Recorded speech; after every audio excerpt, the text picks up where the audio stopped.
Welcome to Talent Instinct, an electrifying space where we dive into how construction business owners revamp their hunt for top-tier talent by instinctivizing their efforts. It's time to spice up relying on systems and processes and discover prime insights on how to smartly apply their most important aspect, their instinct, as well as intellect, to pinpoint individuals who don't just fit in, but flourish. Let's face it, making the right hire for your business has never been more paramount. The stakes of the wrong hire can disrupt performance, profit, culture, and succession planning. Talent Instinct isn't about playing it safe. It's about conquering with calculated instinct.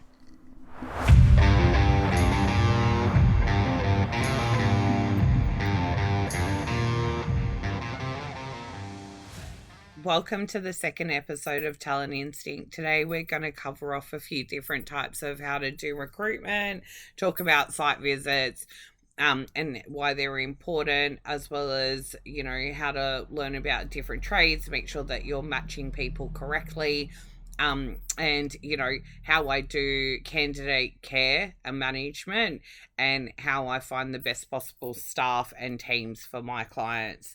So first of all, we'll talk about the different types of recruitment. So for me, I was taught how to do what we call in the industry 360 recruitment, meaning obviously 360, whole process, whole cycle, all the way around. Not all recruiters do 360 recruitment. Normally it's the bigger guys that do that split it up into a BD, into an account manager, and into a just candidate manager. So for me, the best way to do recruitment, or the way that I've always liked to, is to do the 360. And that means because I get to bring the client on, learn about the client's company and how they do things, and also talk to them about what's important to them to find in particular candidates. Some of my clients want people for a day, a week. Others like me to help build their teams for them, which means that I'm really trying to find someone that will add to the team, that will end up going permanent with them. And then, of course, it's really important to make sure that they fit the culture and they also have the right experience that's going to, that the client actually needs. Whether that be a tradesperson or an experienced labourer, you really need to make sure that it's going to be a good fit. And then on top of that, the instinct comes in to make sure that they've got the right personality fit and culture and things like that. Everybody likes, different people. Some people like, someone just to come in, just kind of shut up, do the job, whatever. Other people really like someone that's going to come in and uplift the culture, be similar to, the other people that they've sort of got on board. So it can work in many different ways.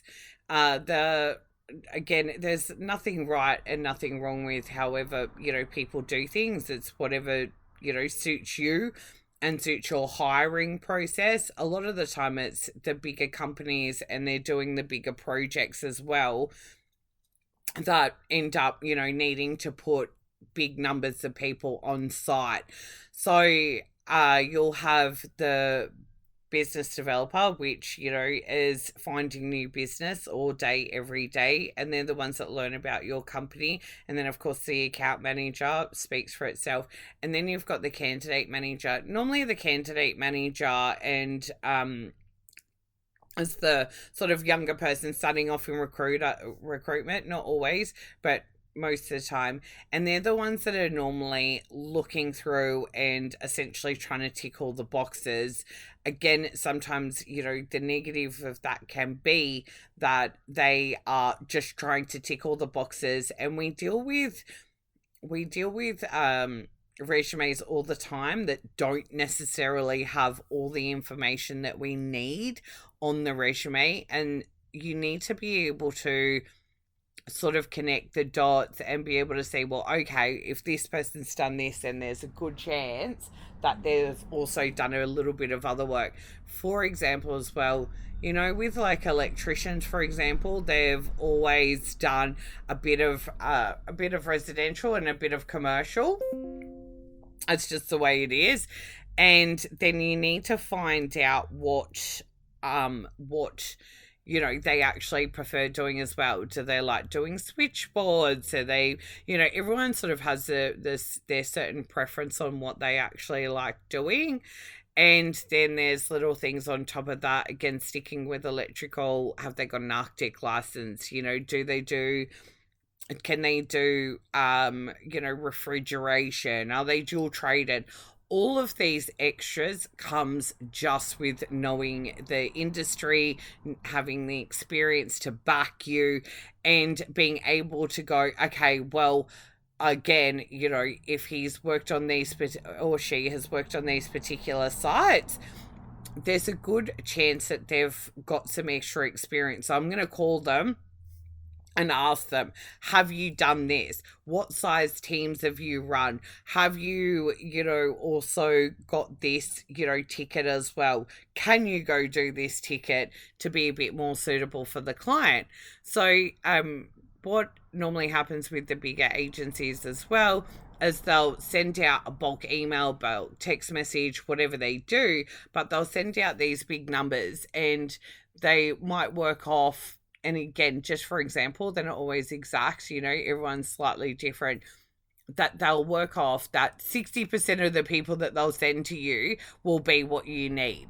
And whereas for me, my type of recruitment is a lot more precise. You're coming to me to find you exactly what you need, have the right tickets and licenses. So again, it's whatever your preference is. No wrong or right round here. Sometimes you just need, men on site and things like that. But for a smaller company, it can definitely become a lot more frustrating because you'll get all of these people that could turn up on site that don't even turn up in work boots. Yes, guys, work boots. And I have heard horror stories along the years that people have told me that they didn't even turn up in work boots, they were wearing thongs.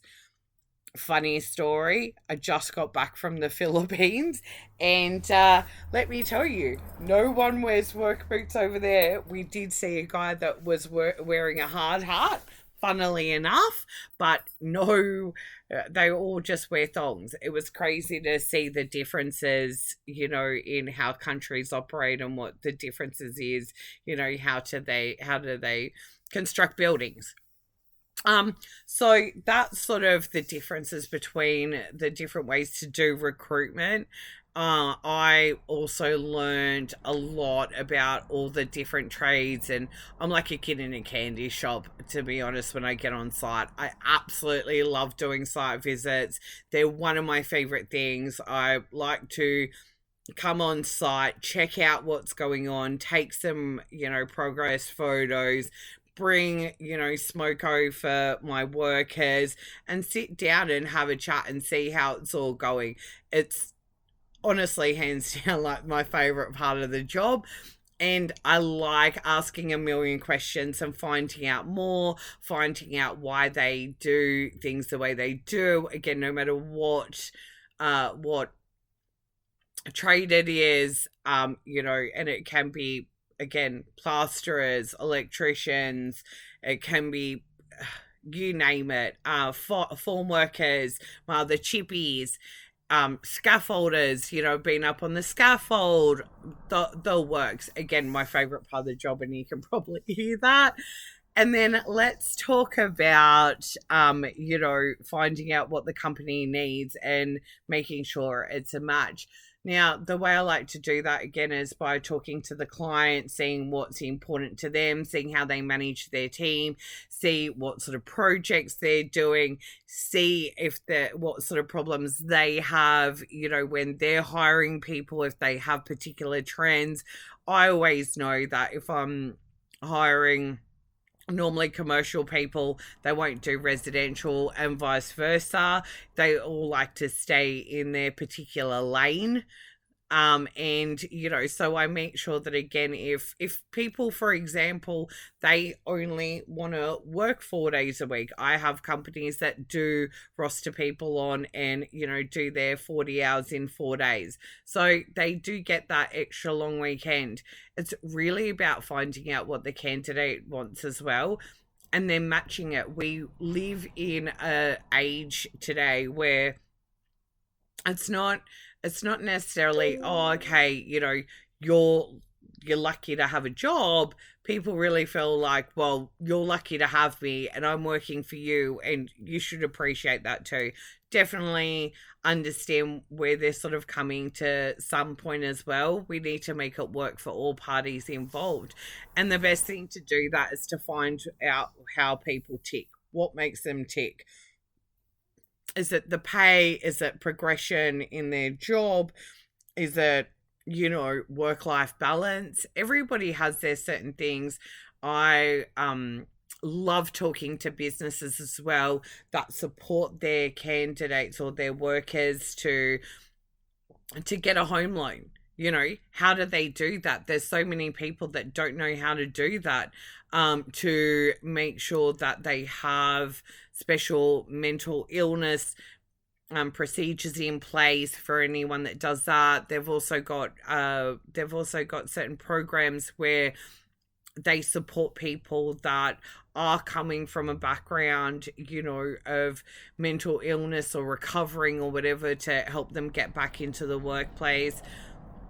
Again, so I find out what sort of things that they have that are beneficial for the candidate, and then that makes me able to talk to the people and be like, well, this is what kind of company you're going to. Does that sound like something that people you'd want to work for?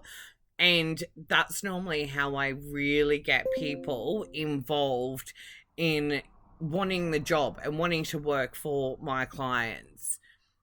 um so again, I think the best way to learn about trades and knowing the difference and knowing that you are getting the best possible for your client is going out onto site and finding out exactly what they do, find out what sort of projects they do, and make sure that what the difference is and why the company every company does things like slightly differently, or there's a reason why their clients go back to them and they have that returning business because they like the way they do things. So, and that's your sales point as well to your staff. That's how you make sure that you get them engaged in your business so you get the loyalty as well. So that's basically what I wanted to cover today on this week's episode of Talent Instinct.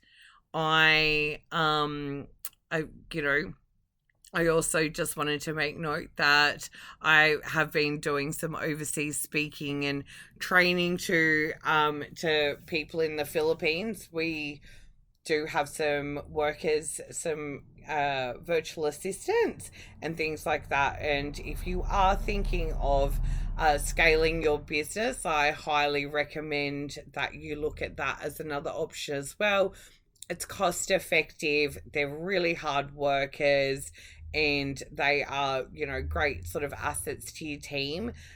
We did speak about the differences in culture, and it's, on a large sort of scale, looking at cultural differences and hiring people of culture.